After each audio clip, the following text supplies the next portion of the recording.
Okay, so I'll get started now. Welcome everyone to our Gita Gyan week 22. So let's join in prayer for invoking auspiciousness. We will recite the Mangalacharan and the Guru Pranam. Om Ajnana Timirandasya Jnananjana Shalakaya Chakshurum Militam Yena Tasmai Shri Guruve Namaha Sri Chaitanya Manobishtam Stapitam Yena Bhutale Swayam Rupa Gadamayam Dadati Swapadantikam Vandeham Shri Guru Shri Yuta Padakamalam Shri Guru Vaishnavamscha Sri Rupam Sagrajadam Sahagana Raghunatanvitam Tam Sajivam Sadvaitam Savadutam Parijana Sahitam Krishna Chaitanya Devam Shri Radha Krishna Padan Sahagana Lalita Shri Vishakanvitam He Krishna Karuna Sindhu Dinabandhu Jagatpate Gopesha Gopika Kanta Radha Kanta Namostute Tapta Kanchana Gaurange Radhe Vrindavaneshwari Vrishabhanu Sute Devi Pranamami Hari Priye Nama Om Vishnupadaya Krishna Prasthaya Bhutale Srimati Bhaktivedanta Swami Niti Namine Namaste Saraswati Deve Gauravani Pracharine Nirbhisesha Sunyavadi Paschatya Deshatarine Jaya Sri Krishna Chaitanya Prabhu Nityananda Shri Advaita Gadadhara Sri Vasadi Gaura Bhakta Vrinda Hare Krishna Krishna Krishna Hare Hare Hare Rama Rama Rama Hare Hare Hare Krishna Krishna Krishna Hare Hare Hare Rama Rama Rama Hare Hare Om Namo Bhagavate Vasudevaya Om Namo Bhagavate Vasudevaya Om Namo Bhagavate Vasudevaya Namo Vishnupadaya Krishna Prasthaya Bhutale Srimati Bhakti Vigna Vinasha Narasimhaiti Namine Nama Om Mukam Paroti Pachalam Pangum Langaya Tingirim Yat Kripa Tamaham Vande Shri Guru Dinatarinam Paramananda Madhavam Sri Chaitanyam Ishwaram Om Tat Sat. So Hare Krishna everyone. So welcome to our continuing narration of the glories of Bhagavad Gita. So today we are going to chapter 12, Gita Mahatmya, Padma Purana, Uttarakhanda. Sri Shiva said, I will recite the wonderful glories of the 12th chapter of Sri Bhagavad Gita before you, dear Parvati. So this story begins by the banks of the Panchanga river of Maharashtra. So if you see the map of India towards the west of India, so there is a state called Maharashtra above Karnataka. So Maharashtra, so there this river is called the Panchanga river. And why it's called Panchanga? Because it has 5 limbs. It's basically 5 different rivers which has combined.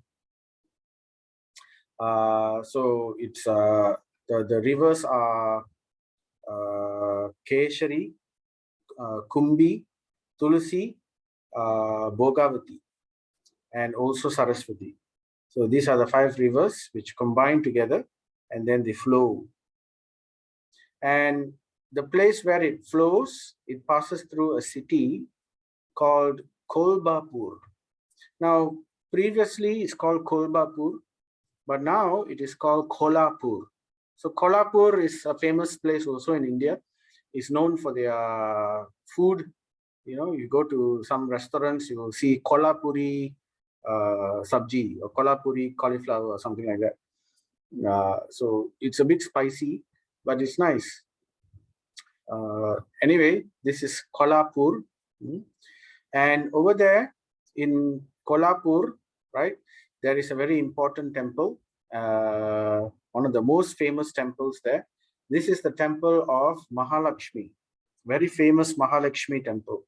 It's called Ambabai Mandir, very old temple. You can see this is the old temple. The top part of it has been broken down, but on top of it, they built a modern structure, but they retained the old structure still. So this is the temple of one of the views of the Mahalakshmi temple or Ambabai temple in Kolhapur. So this is at night, the view. And this is the deity of Ambabai or Mahalakshmi. So you can see it's a deity carved in black stone. It's about 3 feet. And behind the deity is the Shri Yantra. So this is the Shri Yantra of Mahalakshmi. And then here you can see her sitting on a stone lion. Right, a stone lion, and the stone lion is a Vahana. So usually we don't see Mahalakshmi sitting on a lion. Usually we see Mahalakshmi sitting on a lotus. But this place, Mahalakshmi, she's sitting on a lion is because, and also she's holding certain things like a mace, a shield. So it's like as if she's gone to war. Very, very unique image of Mahalakshmi going to war. So this place is called Kolhapur because it's actually the place where she killed a demon called Kolasura. So Mahalakshmi actually killed a demon here, Kolasura, and then this place became known as Kolhapur. Then, let me see. Okay. So Lord Shiva is telling the story. So in this place of Kolhapur, right, there was once near the Panchanga river, there was once a young prince who arrived there. Now this young prince is very handsome. His body is golden color. His eyes were very beautiful and everything. And he arrived there. And after he arrived, he first went to the lake. There was a very nice lake there. That lake is called Manikant Tirtha. And then in the lake, he took bath, and then he offered worship to his ancestors.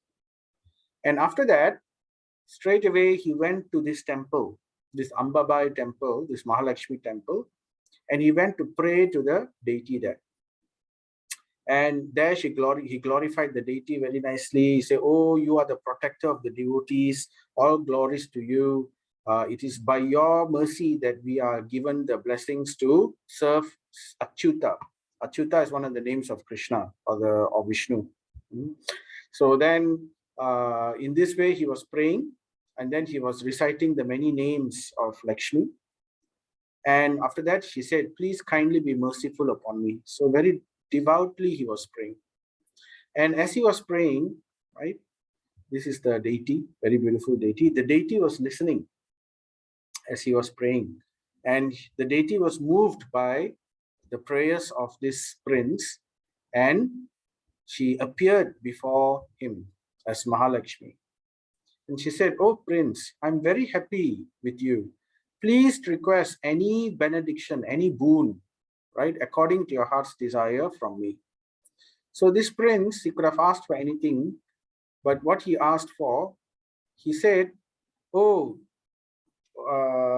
actually, I was performing a sacrifice, assisting my father. My father is the king, Brahadrati, right? Brahadrati is the king, and I'm his son. And my father was performing a very famous sacrifice called Ashwamedha sacrifice. So Ashwamedha sacrifice is a horse sacrifice. They decorate the horse nicely and everything, and then they let the horse go, and the horse will travel all over the world. And wherever the horse goes, if the king or the emperor catches the horse, that means he doesn't accept the owner of this horse as the emperor of the world. So then there will be a war. So in this way, if the horse is allowed to go through unmolested, that means the king of that land acknowledges the owner of this horse as the emperor of the world. So it's like a challenge lah. Wherever the horse goes and wanders freely, anywhere it goes, if it is not caught, that means everywhere it goes, the people acknowledge the owner of this horse as the emperor. So he was performing this, he was about to start this, and then after that the horse will come back finally, and after the horse is back, then they will sacrifice the horse in this fire sacrifice with mantras, and then the horse will get either a heavenly body or it will get a human body immediately. So this is the power of the mantras during that time. So there was no violence actually, because what was done for the horse is for its benefit. It actually benefits. But anyway, before he could perform this Ashwamedha sacrifice, after the horse went everywhere and it came back, so what happened was his father died. So his father died because suddenly he contracted a disease. And because of this unfinished sacrifice, so what he did, he took the permission of the priest, and then he started to the prince, he started to continue this fire sacrifice. And then he sent the horse again all over the world again, because now the king has died, so it's a new king. So he became the new king. So then he said, I sent the horse everywhere, but then the horse is missing. So I cannot find, and if I cannot perform this sacrifice, I'm trying to do this to please the last desire of my father. This was my father's wish. And could you please, I've come here because I've searched everywhere. The horse is missing. I don't know where it went. All the neighboring kingdoms, they say they didn't see the horse. So I came here to pray, to ask your blessing to help me in this. So could you show me where the horse is so I can complete this fire sacrifice? So Mahalakshmi, after hearing this request, she said, oh, noble prince, by the gate of my temple, there is a Brahmana who always sits there. And he is a very, very elevated devotee of mine. And he is known by the name of Siddha Samadhi. And I want you to go and ask him for help. He will certainly be able to assist you. So in this way, she blesses him and she disappears. So then the prince, he walked towards the gate of this temple, and over there he met Siddha Samadhi sitting nearby, right? And then he offered his obeisances, nicely worshipped the Brahmana, and then he said, I've come to request assistance from you. And then the Siddha Brahmana, he was performing his routine. He was usually chanting something. And then after that, he said, you have been sent here by Mother Lakshmi. So certainly I will fulfill whatever desire that you want. And then the prince told the Siddha Samadhi, what was the problem? Could you please find this horse? I don't know where it is. And then the Siddha Samadhi immediately chanted some mantras, and immediately he was able to bring the Devatas. So he called down all the Devatas. There are 33 million Devatas. So all these 33 million Devatas came down. And then in front of him, they asked with folded hands, oh Siddha Samadhi, please tell us what we can do for you. We are all your servants. So then the Siddha Samadhi, he looked at the Devatas and said, this prince has lost his Ashwamedha sacrifice horse. So can you please go and find this horse? Let us know, tell us where this horse is. So immediately the Devatas, they said, we will bring the horse for you. So they were able to find the horse, and then they were able to bring the horse immediately. And when the prince saw this, and after they brought the horse, the Devatas disappeared from view.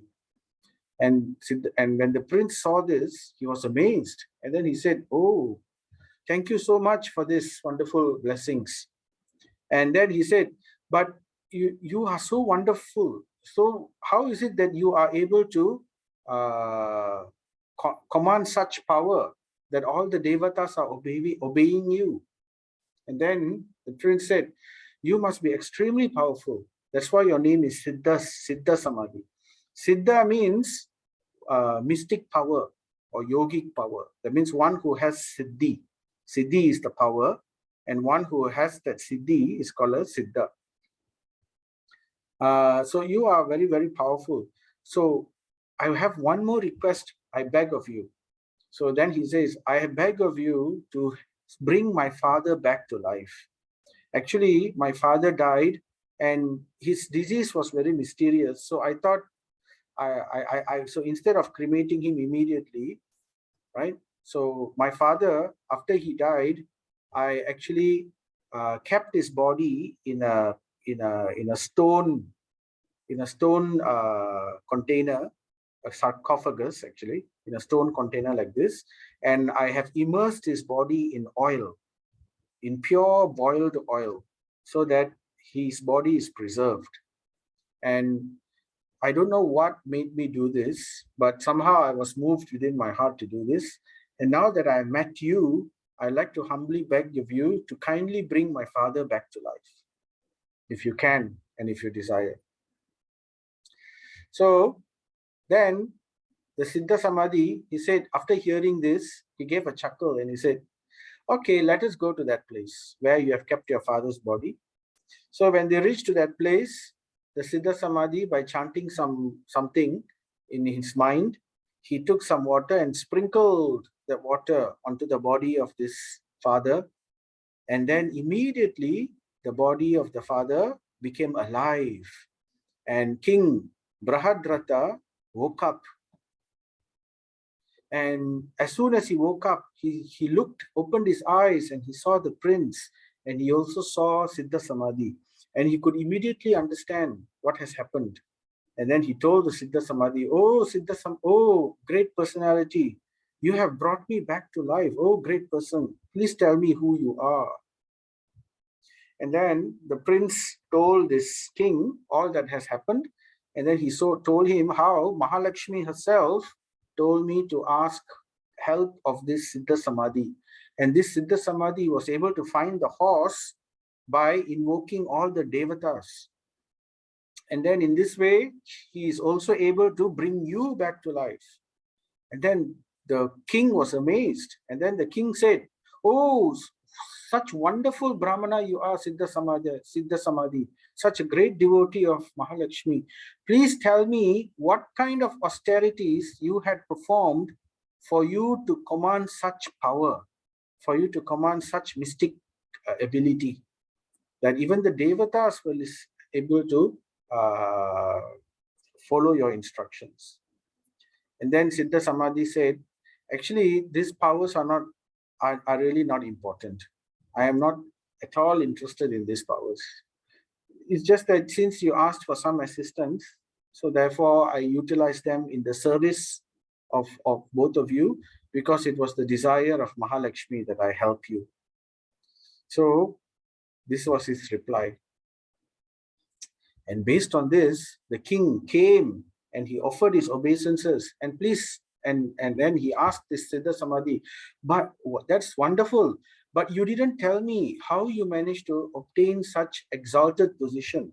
How did you get this exalted position? So the king came and offered his obeisances and said, please tell us so that we can serve you better. So then the Siddha Samadhi said, actually, dear king, there is nothing to my austerities. What I do, daily I recite the 12th chapter of the Srimad Bhagavad Gita. So simply by reciting the 12th chapter of the Bhagavad Gita, I was able to attain the lotus feet of Krishna. And I got his devotion, and this was my task in this world. I'm serving the devotee of the Lord. I'm serving the Shakti of the Lord. In this way, I am always here chanting the glories of the 12th chapter of the Bhagavad Gita. So hearing this, the king and the prince both surrendered to him and accepted him as their guru, and then told them, please also instruct us in this 12th chapter of the Bhagavad Gita. It is such a glorious thing. Let help us to also attain the type of devotion that you have.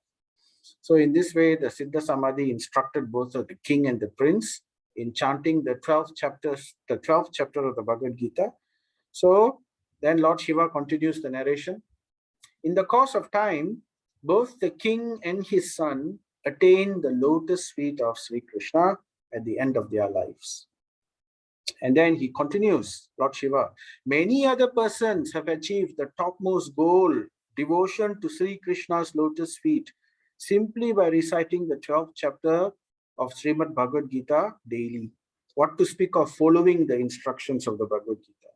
So such is the glory of the 12th chapter of the Bhagavad Gita. So this is the 12th chapter. The 12th chapter is known as devotional service or Bhakti Yoga. So several lessons we can understand from this. We can understand how the pure devotee is actually very, very exalted. So it is described that one who has bhakti, bhukti, mukti, and siddhi appears in front of that person who has bhakti, and very humbly, with folded arms, asks that person, how I can serve you. So once again, one who has bhakti, it is described that buddhi, mukti, and siddhi, they come with folded hands, very humbly asking how we can serve you. So this is automatically attained. So bhukti, mukti, and siddhi are automatically there for the pure devotee. Now, what is bhukti, mukti, and siddhi? Bhukti is all auspiciousness. All auspiciousness. You can see Mahalakshmi herself is blessing the pure devotees who are taking up devotional service. So all auspiciousness is there. But usually devotees are not interested. Why they are not interested? Because they want only pure devotion, the devotion of the Lord. They are not interested in other things. But they are all there waiting to serve the devotee. And the devotee will use it where necessary for the service of the Lord. So that's bhukti, all auspiciousness. Mukti is liberation. So liberation is also there. Liberation from the cycle of birth and death. It's waiting to serve the pure devotee. So it is not the ultimate goal. Liberation isn't the ultimate goal. It is basically simply a stage before one goes even higher. And what is that higher stage? Is to become a loving servant of the Supreme Lord. So for such a person, bhukti, mukti, and siddhi, all powers, all mystic abilities, all kinds of mystic perfections. There are many, many types of mystic perfection, but 8 of these mystic perfections are considered the topmost. One of it is mahima, to become larger than the largest. You can become even larger than a planet, even larger than the universe. So larger than the largest, that's mahima siddhi. Then there is anima siddhi, to become smaller than the smallest, even smaller than an atom, electron, whatever, the smallest of the thing. That's anima siddhi. Then there is also prapti siddhi. Prapti siddhi means to get whatever one wants simply by thinking about it. So one simply thinks, puts his hand out, and is able to get what he wants. That's prapti siddhi. And like that, there are 5 more siddhis. One of the siddhi, I forgot the name. It is able to create anything. So Vishwamitra had this siddhi, and he could create an entire duplicate of the universe. Just like how Brahma created, he could create that. He made it actually. That's a pastime. So like that, these are all the different types of siddhis, yogic powers. So these are the topmost. And there are many smaller siddhis, lower siddhis, like, able to disappear and appear in another place, able to hear what other people are saying, able to see what the person is thinking, and able to command that person. So this kind of siddhis are there also in different stages. And at a very basic level, there are also siddhis like, ability to produce things like produce milk, water, ash from the hand, like that. This kind of basic siddhis are there also. Able to walk on water, levitation. some that kind of things. So these siddhis are not spiritual; they are material. So it has nothing to do with spirituality. If one is able to control the chakras of the body by following the yoga process of Ashtanga yoga, meditation and all that, they can get these siddhis also. But this siddhis, it serves as a distraction. The yogi who becomes enamored by these powers, people, even if they are normal, if they are same with everybody also, the ego is very high. Imagine if somebody is so much more powerful than another person. You can imagine how high the ego will become. So it becomes a distraction. So the acharyas explain this siddhi in the yogic process is the final trap of Maya. So Maya wants to test, what do you really want? Do you want name? Do you want fame? Do you want glory? Do you want distinction? Do you want wealth? Do you want this kind of special abilities? Or do you really want pure devotion? So like that, the Lord tests, Maya Devi tests. So Bhukti, Mukti and Siddhi are waiting to serve that person who already has Bhakti. So Bhakti is that elevated. So we can understand from this. So that's why this Siddha, Brahmana is able to command even the Devatas, as described in the Gita Mahatmya here. And then we can also see how was it that this person, this Siddha Brahmana, he could actually bring back the dead person. So you can see that devotees, they have actually transcended birth and death. They are already above liberation. So therefore, they have this power over life and death also.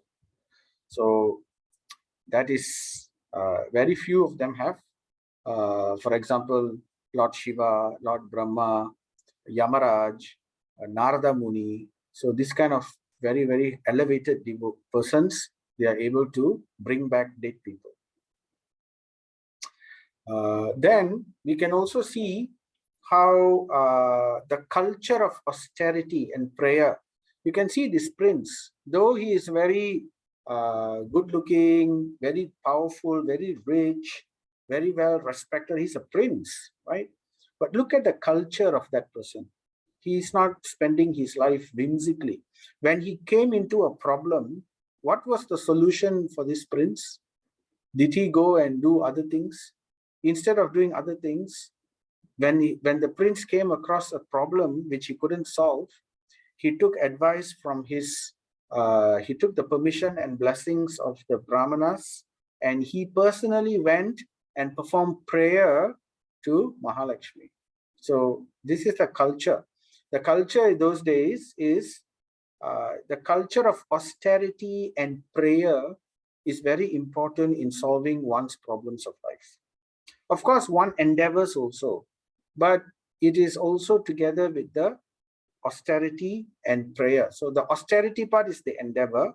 The prayer part is always remembering that everything ultimately comes from higher sources. We are not the doer. We depend on mercy, blessings. So that is very important. We can also see how Mother Lakshmi, she could have done all this herself. She could have solved the entire problem. But Mahalakshmi wanted to glorify her devotee. So she, instead of doing it herself, she gave the glory to Siddha Brahmana.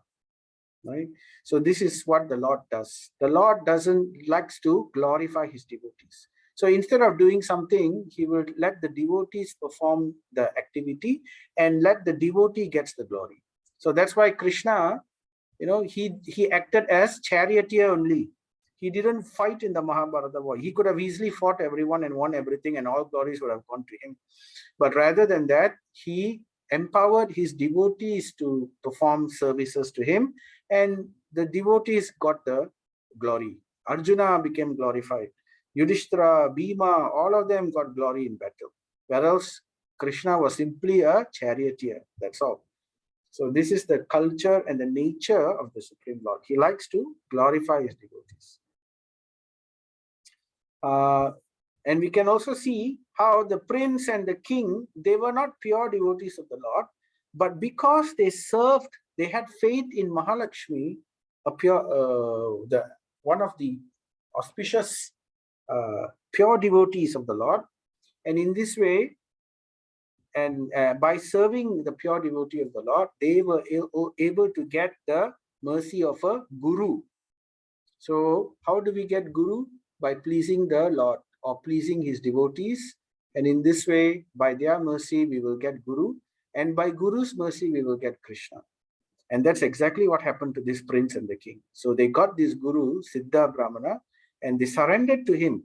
After they surrendered to him, they also got the bhakti yoga. They picked up bhakti yoga and they performed it very genuinely. And at the end of their life, they went back to Krishna's lotus feet. Simply by chanting every day, very sincerely and seriously, this Bhagavad Gita, chapter 12. So that's the glory of this chapter. So now we will talk a little bit about this chapter itself. We will revisit the points that was covered by this chapter. Now, chapter 12 is a very short chapter, only 20 verses. So we will just talk about it. So in the beginning, the chapter starts with Arjuna asking Krishna. He puts a question to Krishna. He says, "Oh Krishna, you have spent, I can understand that for the last few chapters, from chapter 3 all the way to chapter 11, you have spoken about the paths which I can take to attain you. Now, but in this path, I can understand there are several ways to get to this path. So there are actually two ways. There is the jnana path and there is the bhakti path. So can you tell me clearly, I know you have been indicating for me to do bhakti, but can you clearly remove this doubt from my heart? Which is the better path, jnana or bhakti?" So that's the question that Arjuna poses directly. And to understand this, before I go into the various aspects of it, I'll just give a brief discussion on understanding this background.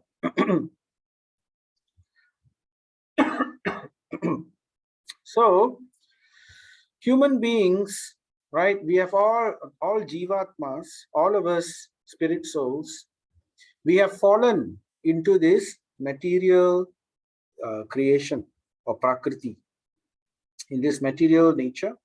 And because we have come here, we have become conditioned by the three modes of nature, and we have been covered with illusion, so that it facilitates our desire to enjoy and to satisfy our senses, to explore and to become the master and the lord of everything. So we try to do this within this material creation. This is the reason why we came here. And we wanted to do all these things separately from Krishna. Why we wanted to do this? Because we saw Krishna, and then we thought that, oh, why Krishna is so wonderful and powerful and everything, I also want to be like this. So therefore, we came here to this material creation. Very shortly put, very briefly put. So now that we are here, we fall into this material creation, we become conditioned by material nature and also with illusion, maya. And in this way, what happens? We become slowly caught by the law of karma. So every action has an equal and opposite reaction. So when we do something, we either get punya, which is piety, or we get papa, which is sin. So punya gives us benefits, material benefits. By performing punya, we get better benefits in the future, right? So if somebody does something good, they will get something good in return. But if someone does papa, that is sinful activity. What is sinful activity? Anything which is against the injunctions of scripture. Scripture says, don't do something, but we go ahead and do it, or we don't follow according to what it says. So then we get sinful activities. Basically, it's rooted upon himsa, or harm to other living entities. So himsa can be done by words, by thoughts, by also deeds, action. So all of this will have some kind of reaction. So in this way, life after life after life, we are caught in this cycle of birth and death. This karma is the one that's keeping us in this cycle of birth and death. And in this way, it goes on life after life. So the Lord is very merciful to the jiva. The Lord doesn't want the jiva to go through this kind of situations. So therefore, the Lord gives a way for the jiva to come back. So these are the paths for the jiva. What are the paths? So the first path is called pravritti marga. So pravritti marga is for the jiva who is not ready to come back. The jiva actually is not interested to coming back to Krishna. He wants to enjoy more and more separately from Krishna and try to satisfy his desires within this material world. So for that jiva, the Lord gives these rules of pravritti marga. So what is pravritti marga all about? It's all about karma kanda. Karma kanda means fruitive activities.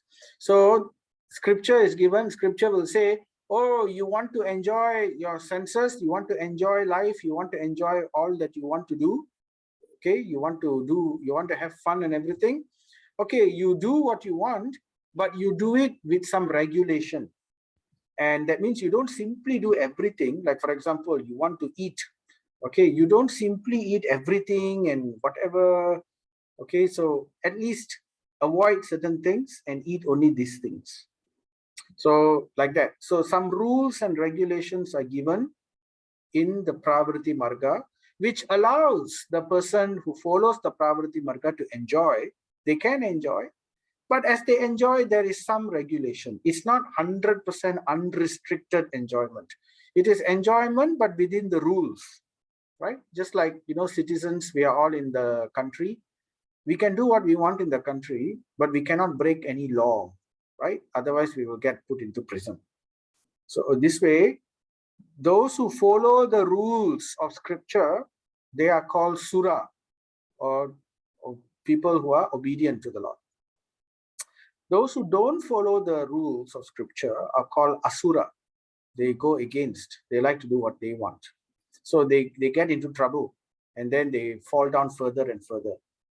Why they fall down further and further? Because they perform sinful activity. But those who follow scripture and at the same time they want to enjoy according to, like, everybody has certain dharma, they follow their dharma properly, and then they get rewarded with artha, wealth. And then with that artha or wealth, they perform some sacrifice from charity, and then the remainder of it they enjoy. So therefore they satisfy their karma or lust.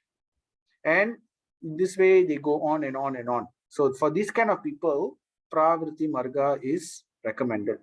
At least, why? Because by following the instruction of the Lord, because they follow the scripture, even though they are enjoying, but they become purified slowly. But it's very slow. It will take lifetimes, life after life after life. By following scriptural injunction properly, even though they have this enjoying mentality, what happens? They get purified slowly. They develop the culture of sacrifice. They learn about austerity, culture, sacrifice. So these kind of impressions form in the heart. And then in the next life, they will get a higher birth with a higher consciousness. So, so more suitable for things like charity and all that. So like a Shudra follows the rules, in the next life he will become a Vaishya, or he will become a higher position, or a Kshatriya or a Brahmana. So like that, they elevate themselves. So this is what's called pravritti marga. But this method is very slow. It takes a long time. Life after life after life. And life is very risky. It's very dangerous. How do we know whether we will get a human life in our next birth? So even though we follow these rules of pravritti marga very carefully, still many things can happen, can go wrong, and we can get we can fall down from this into non-human life, from lower species, or we may even go to hell. very dangerous. And the stories in the Puranas, they are full of stories like this. So the scriptures try to gently discourage us from the path of the Pravriti Marga. All this sense gratification, enjoyment, and all is good, but it's very dangerous. Better not to follow this path. If you can understand that life is dangerous, life is this place, this material world is not suitable. It's not the best place for us. It's full of dukkhalayam, dukkha, misery, and it's everything temporary. You're going to lose everything anyway one day. So if you don't want to go through this life after life again and again, then think about breaking the cycle of birth and death. Think about moksha. Think about liberation. So for those who are thinking about liberation, who are done with the Pravriti Marga, they are no longer interested in the Pravriti Marga. So for them, the Nivriti Marga is given. So what is Marga? Marga means path or road. And Pravriti means taking in more and more. I want, pravriti, right? Nivriti means I don't want. It's the opposite. So it's like the path of renunciation. Pravriti is the path of becoming greater and greater in material things. Nivriti is the path of renouncing, letting go. So that's Nivriti Marga. And we will see that in Pravriti Marga, most of the literatures, most of the scriptures, they talk about Pravriti Marga only. Because, humans, they need direction. The human being, Jiva said they have come to this material world, but they don't know how to do anything. So in the beginning, the Lord gives the scriptures, they instruct the Jivas what to do. So the social system of Varnashrama is given in the scriptures. The duty for every Varna and Ashram is also given in the scripture so that people know what to do. People, devotees, Jivas, they need a place to live, they need a place to stay. So the scriptures talk about Stapati Veda. Stapati Veda gives instructions how to build buildings, in harmony with nature so that we can benefit. Vastu Shastra and all that. And then, we get sick sometimes. Okay, so then Ayurveda is given how to live a healthy life, how to cure sickness and disease. And then sometimes people, we want to make money, we want to make economic development, we want to grow food. So all this is also described in the Veda, how to till the ground. They even give mantras how to control the bull. There is a certain mantra you say to the bull, and then the bull will turn left. You say a different mantra, the bull will turn right. Until today, in India, the same mantras are spoken. So when they drive the cart, there's a certain mantra they say, very simple mantra. Sounds like what tada, tada, tada, like that, something like that, it sounds. And the bull will know how to go left or right. So all this technology, all this information, which is in line with scripture, harmonious with nature, is all there. How to grow grains, and then how to cook, what should not mix with what. Certain things are poison when they are mixed together. Certain things shouldn't be cooked in this way. So all this information is given. Like for example, honey should never be heated up. So this is described in Ayurveda. So if we heat up honey, that honey becomes poison, metabolic poison, slow poison. It's not good for us. So honey should always be not heated up. It cannot be cooked. So all these recipes with cooked honey and all that, it's not good for health. In the long run, it's going to cause a lot of problems. Like that. And milk should be only drunk hot. It should not be drunk cold. So that will cause disease. So all this information, modern scientists won't tell you that. They will say anything also can, everything also can, you can do whatever you want. But if you want to understand wisdom, all this is given in the scripture. And then there people want to fight, they want to have war, they want to conquer kingdom, they got ambition. Okay, then how to defend ourselves, how to defend our dharma, how to defend our land. So therefore, what do you call, Dhanur Veda is given. Dhanur Veda is the art of war. The Chinese copied this Dhanur Veda and they came up with the art of war written by Sun Tzu, but it actually comes from Dhanur Veda. All this martial arts also comes from Dhanur Veda. A lot of things is lost now, but it's there. So like that, all this is provided. So many spheres of activity in human life. Can you imagine how many different kind of literatures are needed to talk about so many things?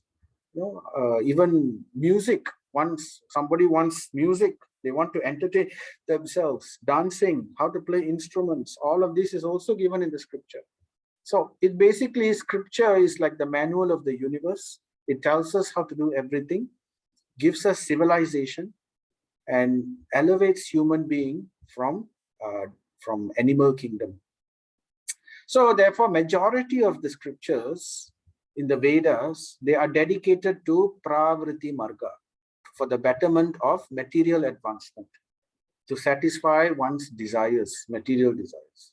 So it's given. It's like the parent gives, okay, you want to do this. It's not good for you to do this, but okay, you're insisting. All right, I give you some method. You follow, you will gradually get purified by doing it. At the same time, you satisfy your desire. But so therefore, you'll find this in the Bhagavad Gita chapter 2. Karma Kanda is given a little. Krishna will tell Arjuna, you fight and then you will enjoy your kingdom. Even if you die, you will go to heaven and you will enjoy because you have done your duty properly. So that is Karma Kanda. So you will find this in the Vedas, Shruti, in Purana also, in Mahabharata, a lot of it, you will find beauties on Pravriti Marga. But Nivriti Marga is not so not so much, but still it will be sprinkled everywhere. So Nivriti Marga you will find, right, especially in the Upanishads. The Upanishads, the Vedanta Sutra, Smriti. So this will tell us how to escape from the cycle of birth and death. We don't want this cycle of birth and death. So this path of Nivriti Marga is also known as yoga. So that's why Krishna will tell Arjuna, become a yogi by all means. Give up this desire for attainment of something. Give up the fruits. Instead, when we give up the fruits, that's nivriti. We don't want to enjoy the fruits anymore. Or at least we are interested in that direction, then we follow the process of this nivriti marga or yoga, and we can come to that situation. Now, when we talk about yoga, so yoga has two parts. When we talk about yoga, there are two parts in yoga. One part is like the monkey, like the baby monkey. The baby monkey is carried by the mother monkey. Now, the mother monkey doesn't do anything for the baby monkey. It just jumps from one tree to another tree. It allows the baby monkey to cling to the mother monkey. So in this way, the baby monkey gets elevated. Wherever the mother monkey jumps higher and higher and higher, the baby monkey also goes higher and higher by the mercy of the mother, because the mother is jumping. But at the same time, the baby monkey has to hold on tight. It has to grab the mother monkey. A lot of effort the baby monkey has to put. If the baby monkey doesn't hold a little bit, he'll fall down and he will die.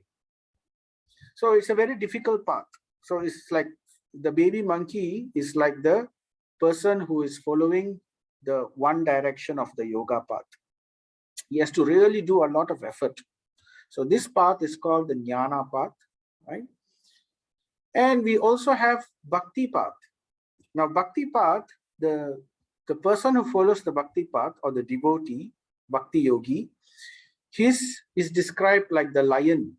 Now, the baby lion is like the devotee. Now, the baby lion, when it wants to move from one place to another place, he doesn't have to do anything. The mother lion will come and grab the baby lion, and he will carry the baby lion with her jaw, from one place to another safely. So this is the path of bhakti. It's easy. Now this baby monkey is not enjoying. It's holding on tightly. Whereas the baby lion is very happy. being carried by the mouth of the mother. So because the baby lion is surrendered to the, he's not scared of the mother when the mother comes with his jaw. This jaw of the mother is fear for every other living creature. When the deer sees the jaw opening up, the teeth, the deer becomes scared. But the baby is not scared. So this is called the bhakti path, the path of surrender. Now in the jnana path, we have, it begins with several stages. It starts with karma yoga.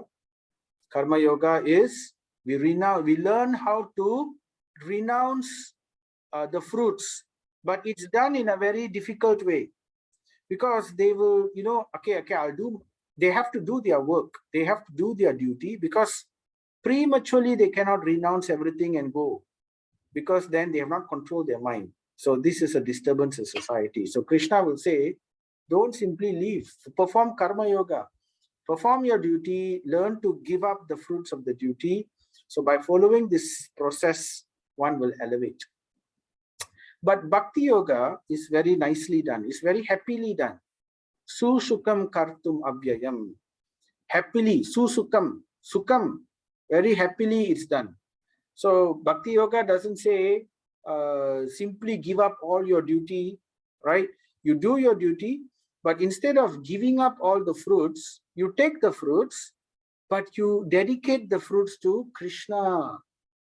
So it's like a person, a person will come, he will see money on the floor, and then the first person will say, okay, I will take this money and I will enjoy myself.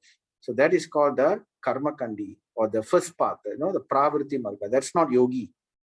He will get and somebody catches him, he will get into trouble for using other people's money. But another person comes and then he sees the money, he wants to enjoy the money, but he knows I shouldn't, and it's not good for me.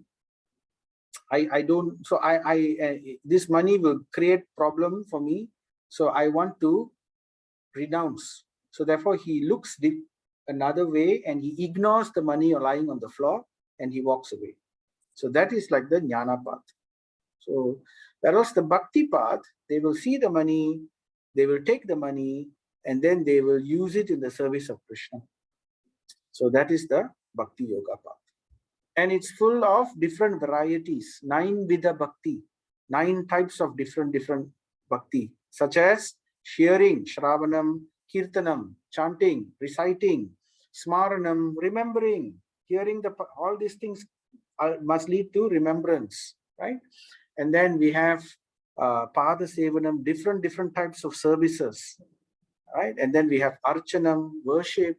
Then we have pujyam, offering prayers, singing bhajan so nicely.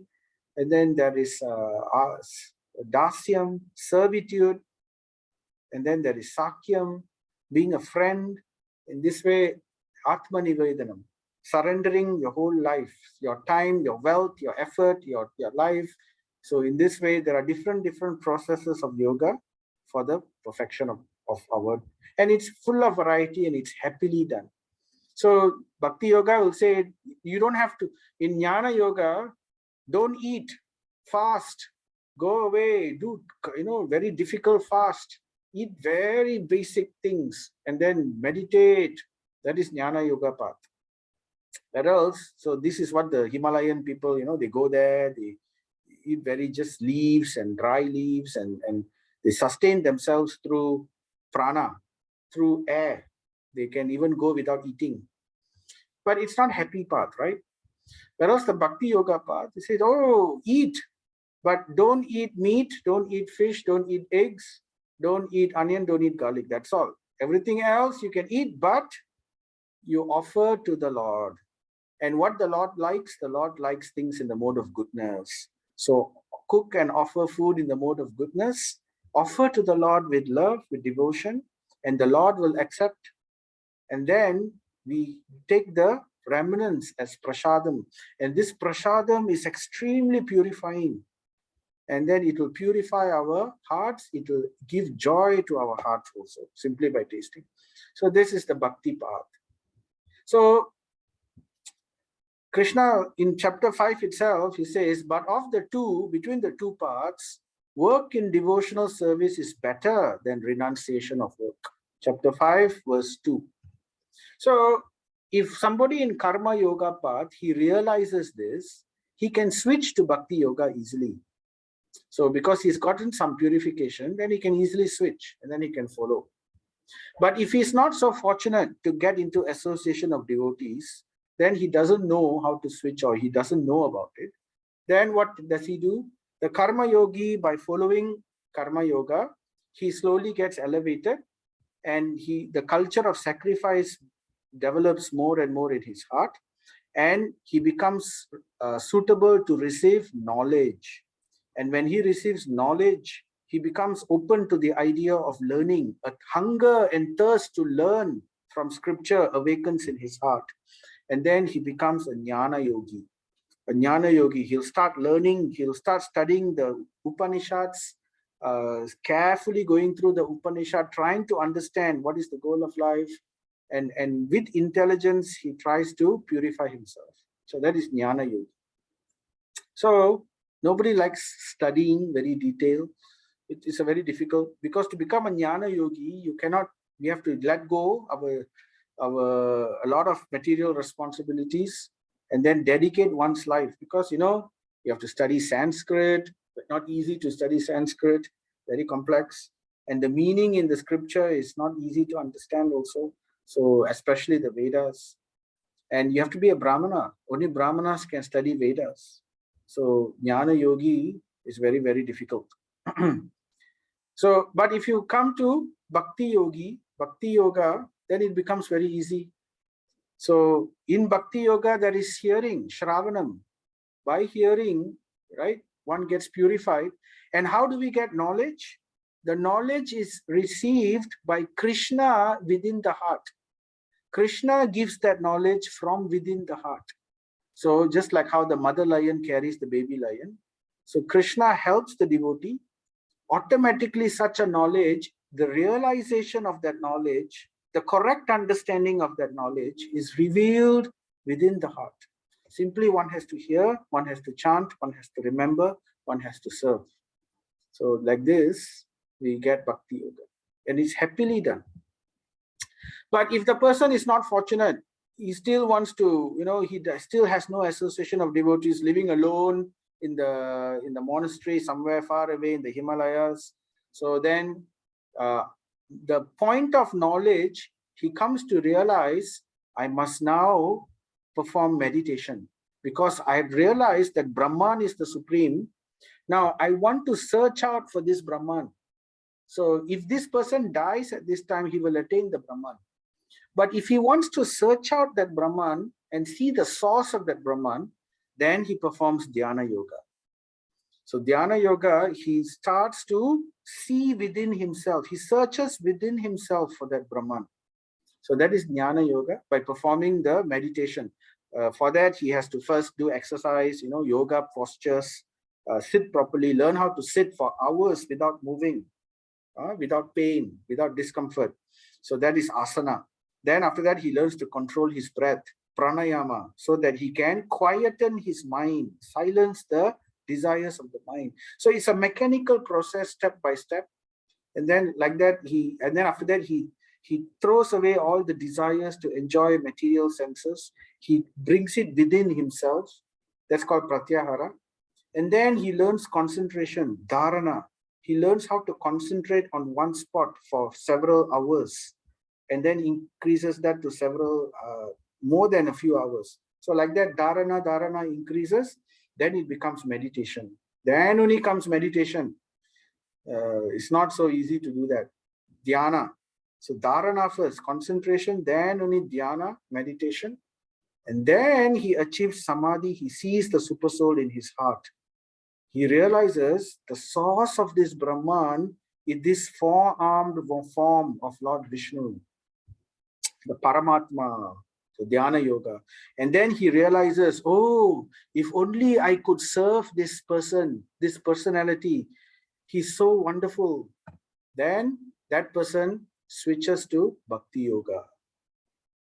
If he doesn't switch to Bhakti Yoga, if he only comes to the level of attaining Paramatma realization and he doesn't want to do anything, that position gives him liberation, but he doesn't engage him positively in service. So the purpose of the jiva, the soul, just like everything has a purpose, right? What is the dharma of sugar? Sugar has a purpose, dharma. You cannot separate the dharma of sugar. The dharma of sugar is sweetness, right? If you say a sugar is sour and not sweet, then it's not called sugar. So the dharma of sugar is sweetness.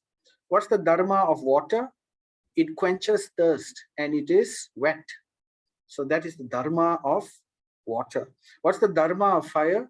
Light and heat, right? You cannot separate these things. So similarly, what is the dharma of jiva? Very nicely, jivera swarupa hoy krishnera nityadas. The swarupa, the dharma of jiva, soul, is to be servant of God. Jivera swarupa krishnera nitya das. Das means servant. So in the dhyana yogi, if he doesn't do service, he is liberated but doesn't know what to do. So then he is like the elephant who is balancing on a ball. Now this elephant is between the sea and between the land. Now he is balanced on the ball, so he's not on the land. So he is actually liberated. The elephant is liberated. He's not touching the ground, the land. He's not touching the beach. He's liberated. He's standing on the ball. So this is like the liberation. He's away from the ball. But he's not in the sea yet. He's just standing on the ball. Now, how long can this elephant stand on the ball? Cannot stand forever. One day he has to step down. So where will he step down? Will he step in the sea or will he step in the land? If he doesn't know about service, he will not be attracted to step in the sea because he doesn't know what to do in the sea. He cannot swim in the sea. So unless he has bhakti, he cannot remain. He cannot go to the spiritual world and remain there. So therefore, because he has nowhere else to go, he will eventually come back down to the material world.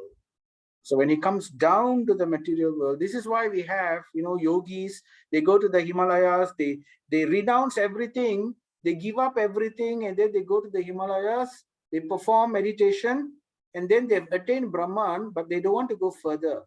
So because they don't know what else to do, they come back to society again, and then what do? They open hospitals, they open charitable societies, or they open companies, or they go and tell people, okay, I'll be your guru, I'll teach you how to become better, how to elevate. So they will try to help people in that way. So therefore, we have a lot of babas and yogis who have taken up this kind of roles. So that is the problem. It's not the end of the journey. Therefore, they come back to the material world. Whereas, if you want to go higher, have to switch to Bhakti Yoga. And from Bhakti Yoga, then only you can go to the spiritual world and remain there. So, coming back to our chapter, this is chapter 12.6. Krishna says, verses 6 and 7, Arjuna, it's better for you to do bhakti rather than jnana path. So clearly he says the bhakti path is better because the jnana path is not happy path. It's very difficult, and after many lifetimes, one can achieve success in that path. But those who worship me, upasate, those who give up all their activities unto me, so they dedicate their activities to Krishna and being devoted to me without deviation, matpara ananyena, without deviation, without wanting anything else. They don't want buddhi, they don't want mukti, they don't want siddhi, they don't want any of these things. They are dedicated to only devotion, engaged in devotional service, yogena, and always meditating upon me, keeping them in their souls. This is smaranam, the the remembering the Lord, having fixed their minds upon me, Mai Aveshita Chetasam. So such a person, O son of Pritha, for them, Krishna says, Mam evaye prapadyante mayam etam tarantite. So he says, I am the swift deliverer. Swift deliverer. Very quickly I deliver them from the ocean of birth and death. Mrityu samsara sagrat. I am the Samudharta. Very quickly, easily I save them. Just like the lion carries the... So death for a devotee is very different compared to death for a normal person.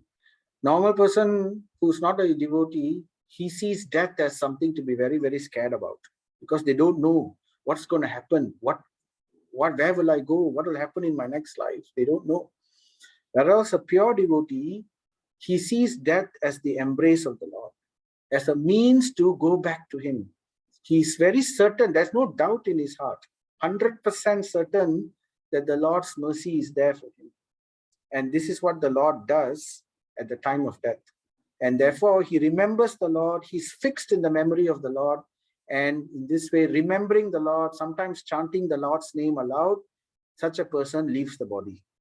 So that is how the devotees live. And when they leave the body, where they go? Back to the spiritual world, where they are engaged positively in the eternal loving service of the Lord. So that's what they do in the spiritual world. What people do in the spiritual world? Very simple. They serve the Lord. So if we are not happy to serve the Lord, if we want to serve ourselves, then we can never go to the spiritual world. So, and we cannot trick Krishna also. So we have to genuinely develop that desire. So that is the whole point of religion, scripture, to help us to develop this point of selfless service to the Lord. And by doing this, we become happy, more happy than we ever can imagine. So in the paths for the jiva, we talked about the pravriti marga, the material path, right? For those who want to enjoy sense gratification, life after life after life, right? Slow develop, slow elevation, slowly, and then chance to connect to Nivritti Marga is always open. So at one point they may switch to this.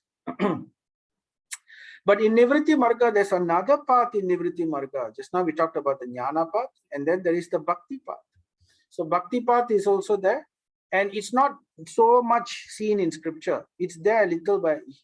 So this is a Raja Vidyam, Raja Guhyam. This topmost knowledge, Raja Vidyam, is secret, Raja Guhyam. So it's there. For those who seriously want it, then it is revealed to them. Otherwise, they will look at it, but they will just glance over it. They will not be interested. So therefore, it's Guhyam. The heart must be clean.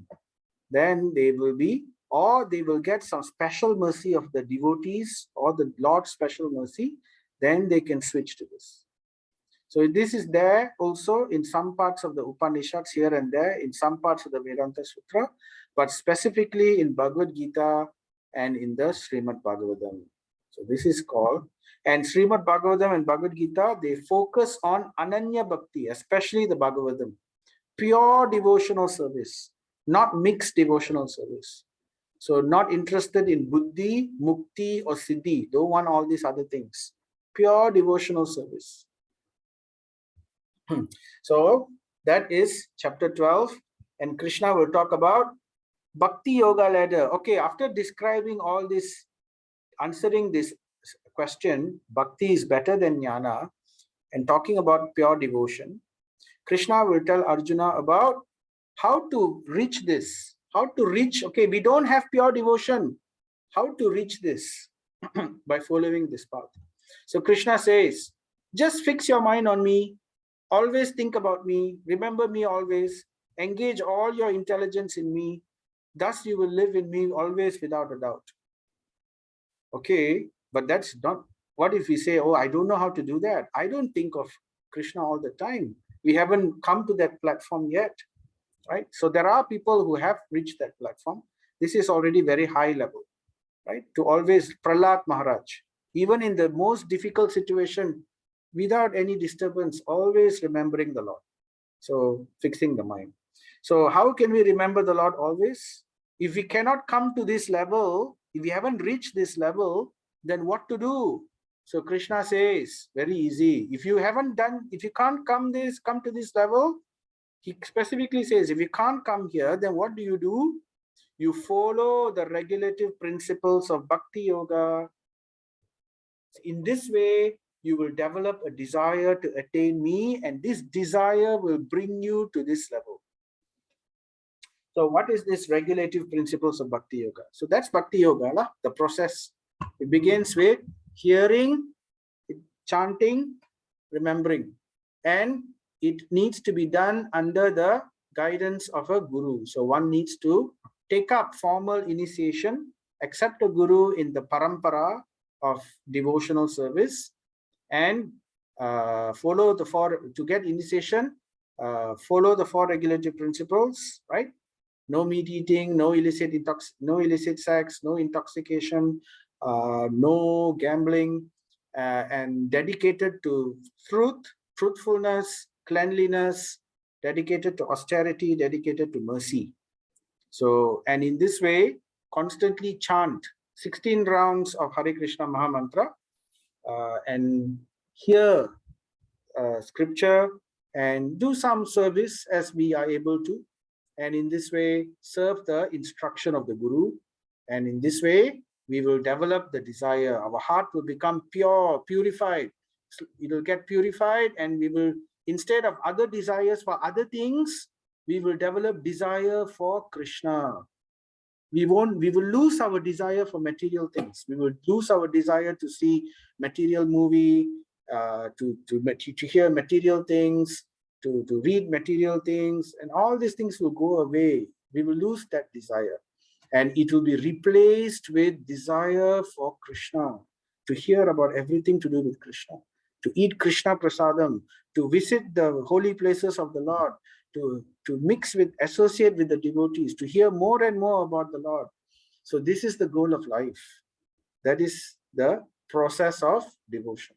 Okay, not everybody can do this. Some people will say, okay, my current circumstances, my current situation, I'm not able to, accept initiation. I'm not able to follow 16 rounds. I'm not able to give up certain things. Okay, I can't do that yet. What to do? So Krishna says, just try to work for me. Stay where you are, learn, hear more and more, and understand the ideals. What are the ideals? But you can work for me. You're working, you're doing your duty, you have your activities to do, dedicate them for my pleasure, right? Channel them for the benefit of my service. So that way, just try to work for me, Krishna will say. Then what to do if we cannot even work for Krishna? If we are not able to, not sometimes some people are in a situation, they are sick, they are okay, not sick.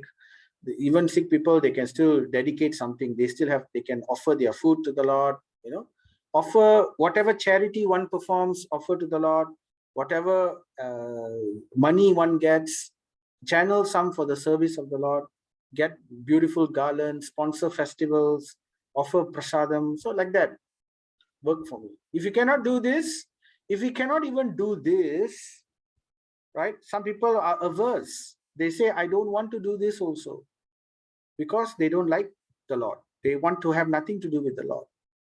So then what to do?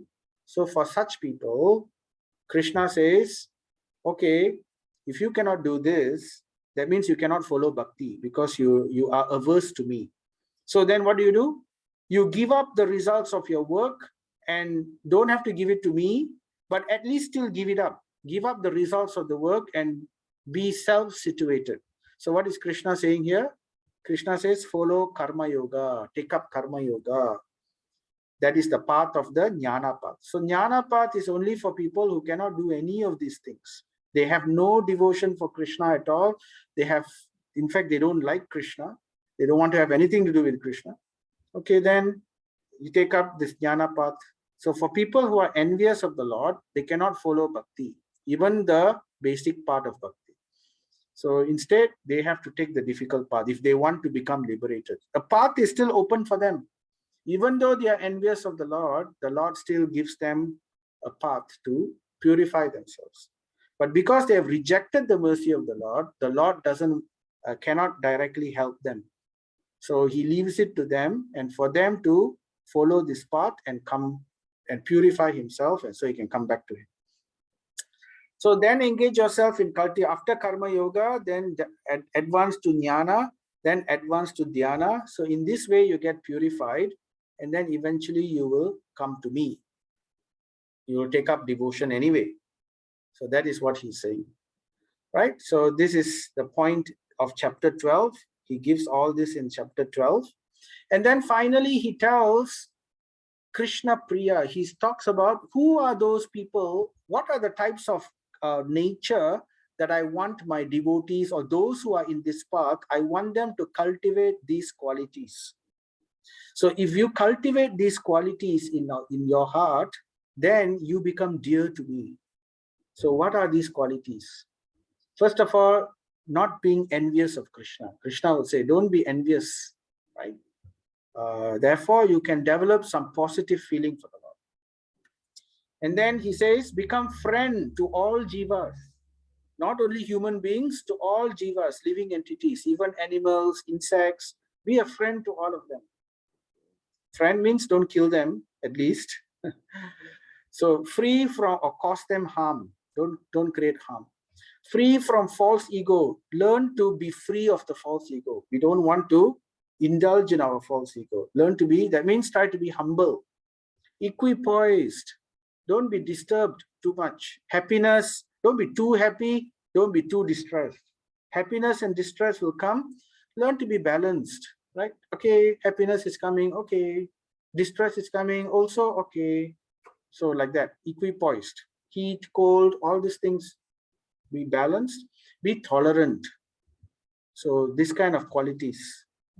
Satisfied. Be satisfied with what we have. Don't have to hanker for more and more. Self-control. Bhakti path with determination. So follow the bhakti path with determination. Even though they are trying, so they're trying, they don't give up. So this is something which Krishna appreciates. Ahimsa. Do not cause harm or hurt to other living entities, either by words, action, or thoughts. Pure. Cultivate purity. Be sincere, right? Don't be duplicitous. Expert. Learn to do all that's necessary for the pleasure of the Lord. Learn to cook for the Lord, learn to sing for the Lord, learn to do any service for the Lord. You can tie flower garlands for the Lord, can sew clothes for the Lord, right? Can make jewelries for the Lord, can do many things, can sweep the floor nicely for the Lord, clean for the Lord. Dependent on Krishna. Depend everything on the Lord. Do not go for other things. No need to worship devatas, no need to depend on others. Ultimately, finally, depend on the Lord for everything. Become indifferent to the outcome. Whatever that comes our way, we become indifferent. We don't hanker after something, right? We do our duty, the rewards come, okay, but we don't hanker for it. Desireless. This is very difficult to do. So by performing devotional service, we will cultivate this quality of desirelessness. Desirelessness will give us peace. If we want peace, we need to cultivate desirelessness, because it's the desires which create all these disturbances. Renounce both punya and papa. So we don't do sinful activity, but we are not overly interested in mangala karma, auspicious activities either, just to get money or so we are not, we renounce them both. And free from bad association. So learn to stay away from those who will deviate us. Silent. So silent means not to talk unnecessarily about mundane things, but to be serious, right? Doesn't care for any residence. So he's not interested in his home, in his residence. So he keeps it clean and all, okay, basic necessities, but he's not overly disturbed about it. oh, I need to do this renovation, I need to do that, I need to make it even more bigger, more opulent, I need to have 3 different homes. So all this is not necessary. Fixed in knowledge. So this is the person. If one cultivates these qualities, then this person becomes any one of these qualities also, he becomes Priyam, Krishna Priyam. Priyam means very dear to the Lord. So that is basically devotional service chapter 12. So now we have come to the end of it. So let's give food for our soul. Let us continuously chant Jaya Sri Krishna Chaitanya Prabhu Nityananda Shri Advaita Gadadhara Shri Vasadi Gaura Bhakta Vrinda. Hare Krishna Krishna Krishna Hare Hare Hare Rama Rama Rama Hare Hare. Hare Krishna Krishna Krishna Hare Hare Hare Rama Rama Rama Hare Hare. Hare Krishna Krishna Krishna Hare Hare Hare Rama Rama Rama Hare Hare. Jai Sri Bhagavad Gita ki Jai, Srila Prabhupada ki Jai. We hope we can continue chanting. So Mataji, you're the only one at the moment. So thank you for joining the session, right? Any questions? If not, we can end.